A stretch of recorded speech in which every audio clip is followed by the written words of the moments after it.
lang siyang set ng movement. It's just flexion and extension.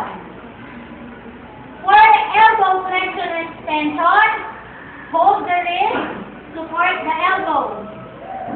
Okay? So, this is shoulder flexion, and this is shoulder extension. Shoulder flexion, elbow flexion, elbow extension. Elbow flexion, elbow extension. In that way.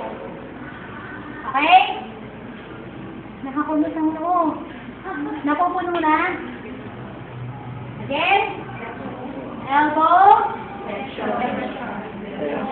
Kamay ha. Kamay. Hand placement. Okay? Kasi, alam nyo, mukhang mahirap ang hand placement. Pero pag kayo gumagawa, hanapin nyo yung position of comfort. Alam ka naman pag-aagilag kayo. Diba? So, kung saan yung comfortable. Okay? Next, after elbow is the forearm. Forearm. This is your forearm. For the forearm, dalawa lang siya. Isang pair lang, supination and pronation. Anatomical position, this is supination. This is pronation. Supination, pronation. So ano ang gagawin mo? Supination, pronation. Supination, pronation. Hawakan, stabilize. Stabilize the upper arm. Supination, pronation. Supination, pronation. Okay? Elbow flexion, elbow extension. Forearm supination, forearm pronation. Okay? Supination, pronation.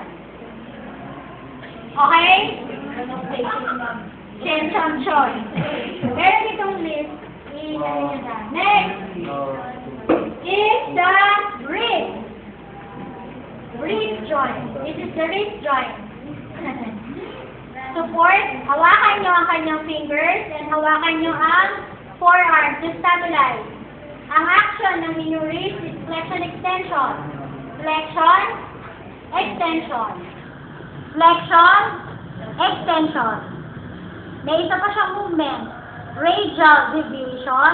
Bakit? Ang reference nyo, thumb. Andito ang radial artery. So this is radial deviation and this is ulnar deviation. Okay. Wrist flexion, wrist extension, radial deviation, and ulnar deviation.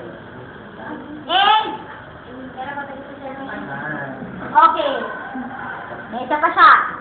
Again, wrist flexion, wrist extension, wrist radial deviation, ulnar deviation, and circumduction.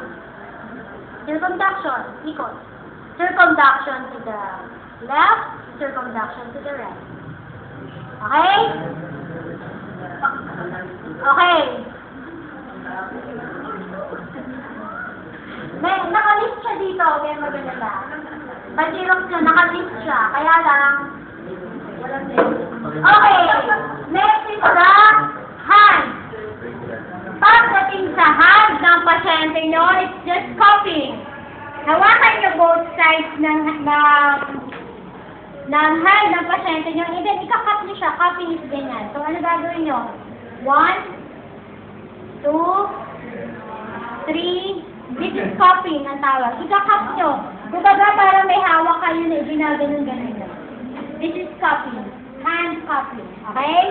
1, 2, 3, hanggang 10. Okay? That is hand cupping. Okay. Hindi pa tayo tapos sa hand. We have the MCP or metacarpophalangeal joint. Metacarpophalangeal joint. Tingnan natin, MCP. Ang MCP nyo, ito. Ito. This is metacarpal. Carpal joint ito. So, ito ang MCP nyo. Okay? Sa MCP nyo, hawakan nyo yung wrist, hawakan nyo yung fingers. This is MCP flexion. This is MCP extension. Flexion and extension. Now, after the MCP, punta tayo sa proximal or the PIP, proximal interphalangeal joint or PIP. PIP. Ulit ha. This is MCP. Etong joints na to is PIP. Proximal kasi siya. So, yung mas malayo sa kanya is distal or DIP. Ito ang DIP. Ulit. This is MCP. This is PIP or the proximal interphalangeal joint. And this is the distal interphalangeal joint or the DIP. So, pare-pareho lang ang movement dyan. MCP flexion, MCP extension.